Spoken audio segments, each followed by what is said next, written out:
पुणे भोर परिसरामध्ये एका 4 वर्षाच्या चिमुरडीवर अत्याचार करून तिला ठेचून तिची निर्घृण हत्या करण्याचा अत्यंत अमानवी, अत्यंत राक्षसी प्रकार जो घडला, त्याचा निषेध करायला सुद्धा शब्द नाही.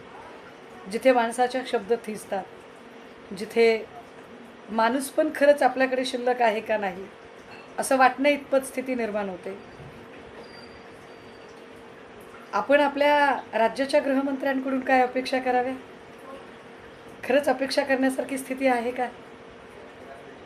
जिथे प्रत्येकजण स्वतःचा ढोल वाजवण्यामध्ये फार फार मशगूल आहे, स्वतःची जाहिरात करून घेण्यामध्ये आणि मी किती शक्तिशाली हे ठसवण्यामध्ये जास्त व्यस्त आहे, तिथे सर्वसामान्य माणसांचं जगणं किती मुश्किल झालं आहे.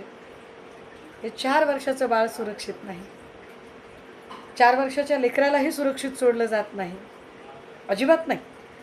गृहमंत्र्यांचा राजीनामा बिलकुल मागावासा वाटत नाही, मागू नये. कारण आपल्याला माहिती आहे की गृहमंत्र्यांना या गोष्टींशी काही फरकच पडत नाही, देणं घेणं नाही.